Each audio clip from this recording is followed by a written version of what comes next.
So today we're going to continue our studies through using the Nancy Hacker book, Rules for Writers. So this is the textbook that you guys are using for your LAPU English 101 and English 105 classes. So I've got the 8th edition because that's the edition that I have on my bookshelf. And so today's video, we're going to talk about ethos, pathos, and logos. And so ethos, pathos, and logos are three appeals for good argumentation made by Aristotle. Ethos means that your paper is written by experts, so therefore it's credible. So it's the appeal to credibility. Logos is the appeal to logic. It means that you use statistics and percentages to back up your claim, and that your paper has a professional style and feel. And then pathos means the appeal to emotion. It means that the writer uses emotion to appeal to the reader, to keep the reader hooked to your paper. So a good argument or a good argumentative essay has all three appeals. You have ethos, pathos, and logos. So that's how you can tell that your argument is valid. So let's go over. And ethos, pathos, and logos are used a lot everywhere. So if you were to watch a commercial on TV, commercials usually use a lot of pathos to get the reader to sympathize with the cause and then to buy the product or to give to a charity. So that's a lot of pathos, to feel sorry for, say, the dog and the cruelty of how people are treating the dog, and therefore you would donate to the dog charity, ASPCA to be exact.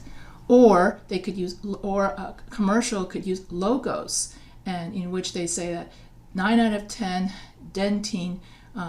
dentists recommend Dentyne to clean out your teeth. But the thing about commercials is that you can't take them at face value, because all commercials make a claim and make a claim without credible evidence. And so when you make a claim without credible evidence, that's a fallacy. And so when you write your paper, you want to avoid, and a fallacy is an illogical argument. And so you want to avoid illogical arguments by A, making sure that your paper has ethos, pathos, and logos, and to make sure that you when you make a claim, that you use credible evidence. So I will be teaching that in my next video. So let's go over ethos, pathos, and logos as explained by Nancy Summers and Diana Hacker. And all of this is to get you guys to read your book. So here is the Diana Hacker book, 8th edition. So what exactly is ethos, pathos, and logos? So when you read an argument, you want to distinguish between legitimate and unfair emotional appeals. There is nothing wrong with appealing to a reader's emotions. So that's pathos. After all, many issues worth arguing about have an emotional as well as a logical dimension. Even the Greek logician Aristotle lists pathos, emotion, as a legitimate argumentative tactic. For example, in an essay criticizing big box stores, writer Betsy Taylor has a good reason for tugging at readers' emotions. Her subject is the decline of city and town life. In her conclusion, Taylor appeals to readers' emotion by invoking their national pride. Legitimate emotional appeal. Is it anti-American to be against having a retail giant set up shop in one's community? Some people would say so. On the other hand, if you board up Main Street, what's left of America? Emotional appeals, however, are frequently misused. Many of the arguments we see in the media, for instance, strive to win our sympathy rather than our intelligent agreement. A TV commercial suggesting that you will be thin and attractive if you drink a certain diet beverage is making a pitch to emotions. so is a political speech that recommends electing a candidate because he is a devoted husband and father who serves as a volunteer firefighter. The following passage illustrates several types of unfair emotional appeals. Unfair emotional appeal. This progressive proposal to build a ski resort in a state park has been carefully researched by Western Trust, the largest bank in the state.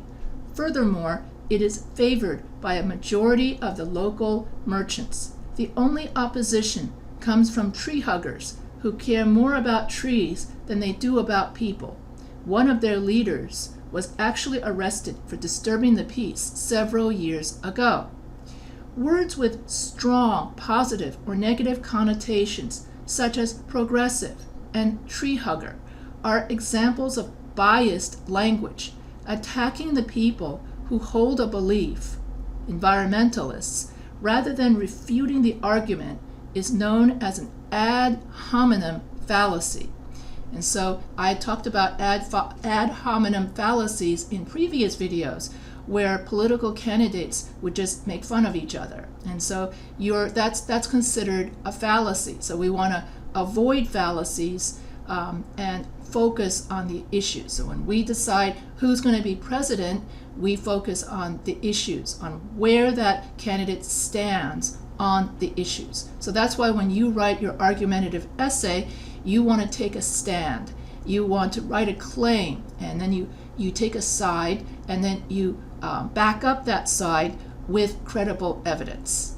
And so you would use a counter argument and a rebuttal paragraph, and that's how you have ethos, pathos, and logos. So let's go over what does ethos, pathos, and logos, what does that mean? So evaluating a ethical, logical, and emotional appeal as a reader.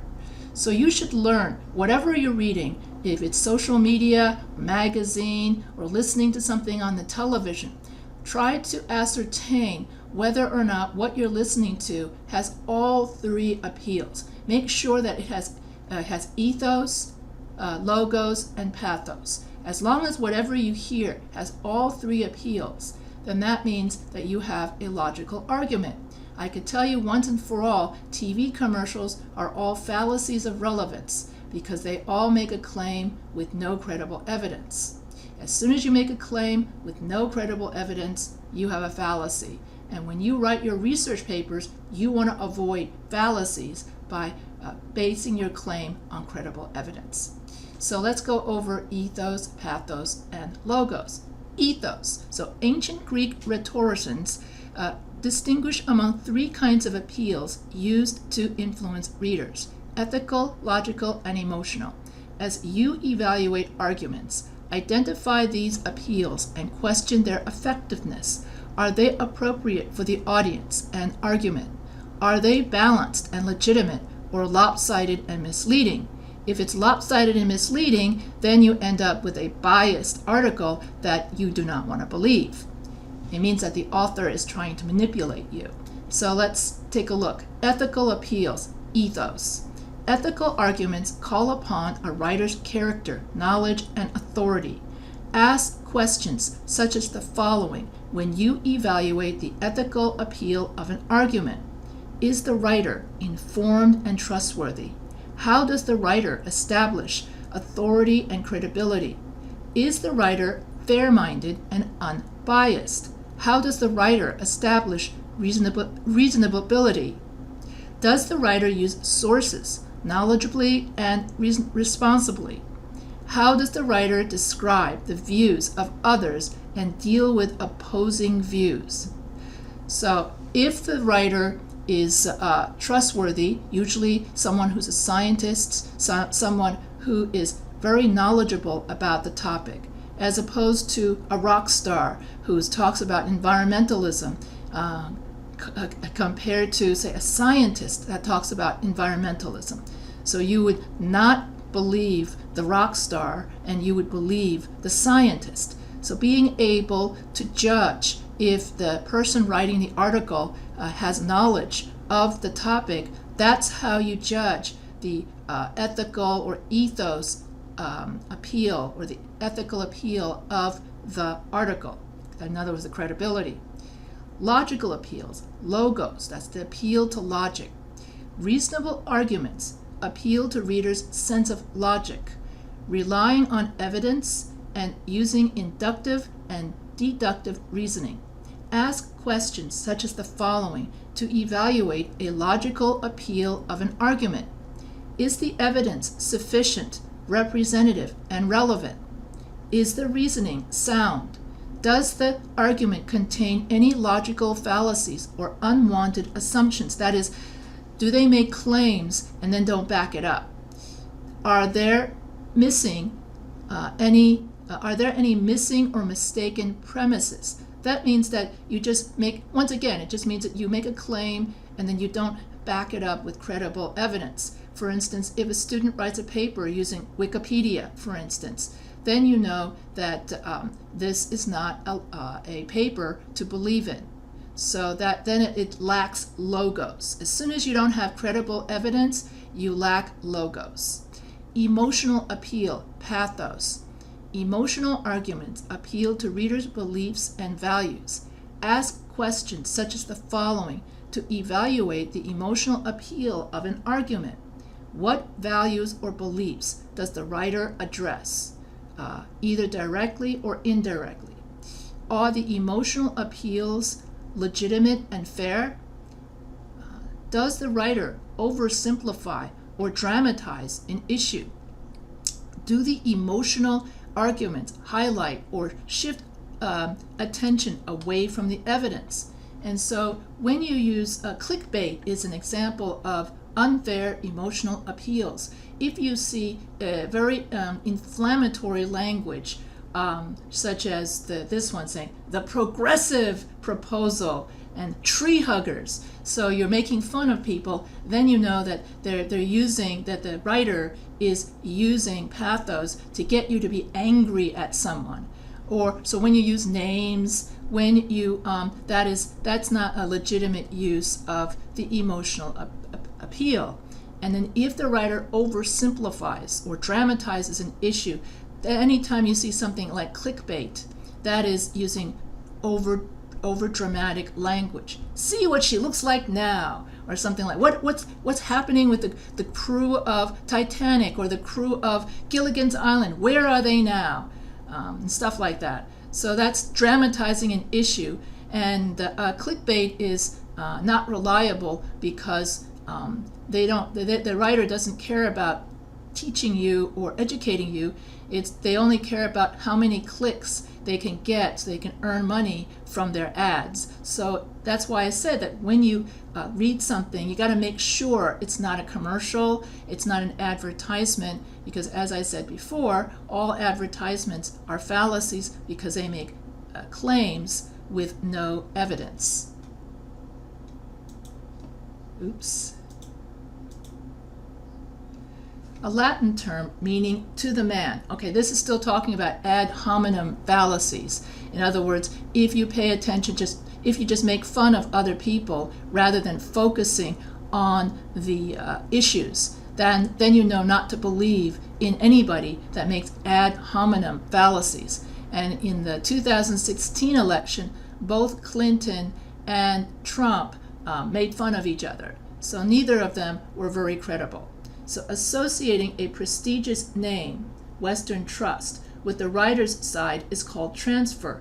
Claiming that an idea should be accepted because a large number of people, the majority of merchants, are in favor is called the bandwagon appeal. In other words, if the only reason why you bought the sweater is because everybody else bought the sweater, that's not very logical. You're just going under peer pressure. And so that's considered a fallacy of, once again, a fallacy of relevance, because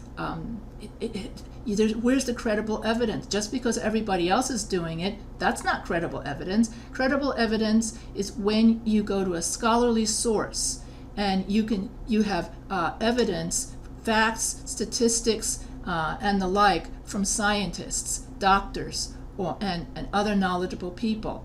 And so just because every Tom, Dick, and Harry, that includes the people who aren't so smart, are all buying the sweater, does not make it, right. So that's when you do something because everyone else is doing it, that's known as the bandwagon fallacy. Bringing in irrelevant issues is a red herring. Red herring fallacy. Usually it's when you're a mystery writer and you don't want the reader right away to guess who the murderer was. Then you put in a lot of red herrings and false leads. And so red herring, in order to add suspense to the mystery. So that's okay. But a red herring is when the writer puts in lies or falsifications in his article in order to lead you astray, in order for you to believe what he believes. So when you make up things off the top of your head and you lead people astray, try to trick them into believing something that's not true, that's known as a red herring. So named after a trick used in fox hunts to mislead the dogs by dragging a smelly fish across the trail. Oh, I didn't know that. Okay, so I didn't know where the expression red herring came from. Okay, so I'm learning something new. So what you're writing does not, you don't have all three appeals, and in this case, whenever you have a fallacy, that means that it doesn't appeal to logos. That means your logic is not there because you're making a claim based on no evidence. So if I were to say that, and this I gave in class, all humans descend from Mars. We all come from Mars because inside the planet Mars, that's where all the people live. And they don't want you to see them, so that way everybody thinks that on the surface of Mars, it's all like desolate and deserted because the Martians want to hide themselves to stay safe. I just made that up off the top of my head. Boy, that was fun. That means that I just made a claim with no evidence, and that is known as a fallacy. It means that you live in a world that's all your own, and so that's a fallacy. So when we write, we're not engaging in creative writing when we write our academic research papers. So academic research papers have to be nonfiction, so that means it has to be based on credible evidence. If you want to write about something from your imagination, that's a different kind of writing. That's known as creative writing. So there is a place for creative writing, which is mainly fiction, with some nonfiction tossed in, and then there's a place for scientific writing, which is academic writing. So in this class and in this book, we are dealing with academic writing, scientific writing that is totally non-fiction. Or you would try your best for it to be as non-fiction as possible. So page 104. So you want to use ethical, logical, and so getting back to ethos, pathos, and logos. So you want to make sure that in order to have a valid argument, you have ethos, which is believability, that is, it's written by an expert. Logos means that when you make a claim, you have credible evidence. And emotional appeal, pathos, emotion, it means that you need to appeal to the values and beliefs of the reader by illustrating and telling a story, just like I did when I went over the different kinds of paragraphs. And you can tell stories, you can give statistics, you can give all of these kinds of body paragraphs in order to appeal to the emotion of the reader, in order to get the reader to feel empathy for your cause. So that way, if you're writing a business letter and you want the reader to go off and buy your product, then the emotional appeal is a call to action.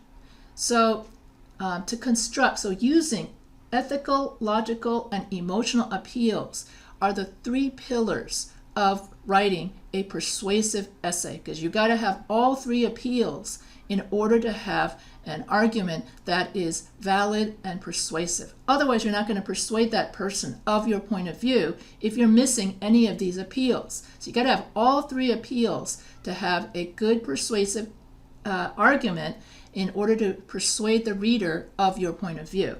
So to construct a convincing argument, you must establish your credibility, ethos, and an appeal to your reader's sense of logic and reason, logos, as well as to their values and beliefs, pathos. When using these three appeals, make sure they are appropriate for your audience and your argument.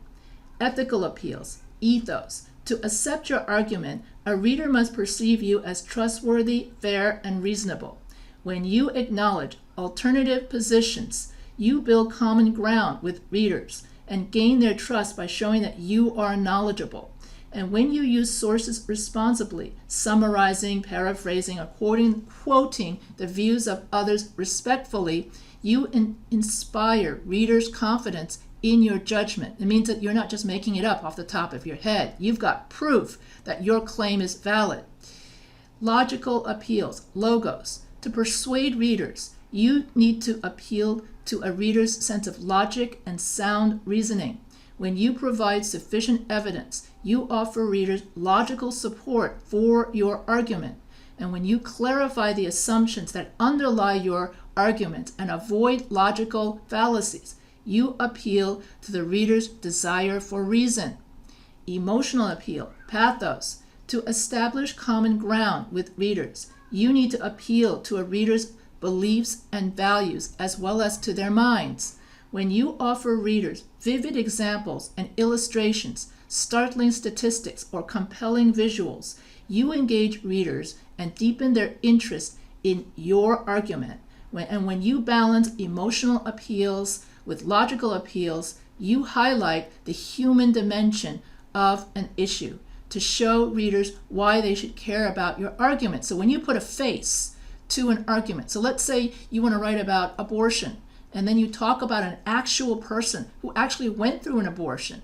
That's how you're doing an emotional appeal, because you're putting a face to the issue. And so getting into other cultures, academic English. Some cultures value writers who argue with force. Other cultures value writers who argue subtly or indirectly.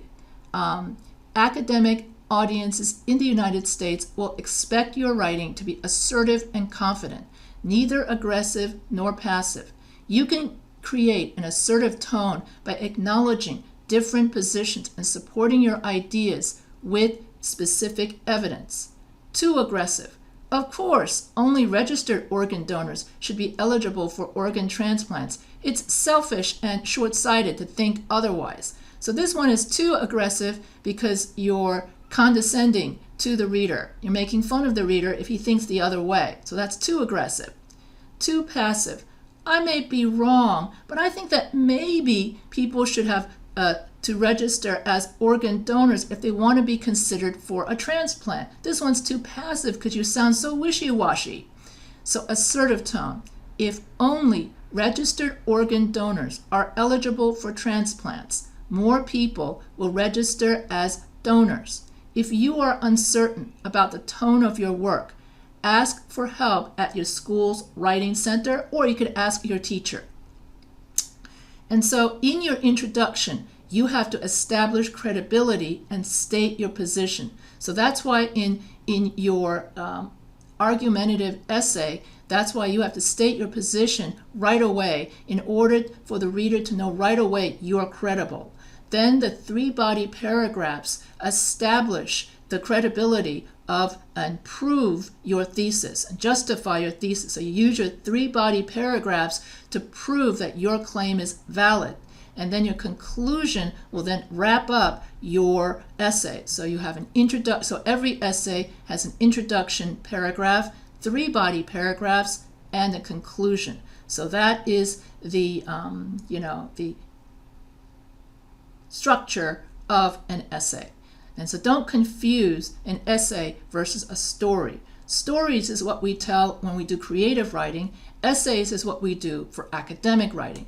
And so if you don't understand the difference between academic and creative writing, you can go to my writing channel, Professor H Writing Channel, and look at my video called Creative Writing versus Academic Writing. So if you have no questions, oh, there's nobody here, right? Usually when I do these lectures, I have students, so I usually say that. So that therein ends this video about ethos, pathos, and logos. And you need to have all three appeals in order to have a good persuasive argument.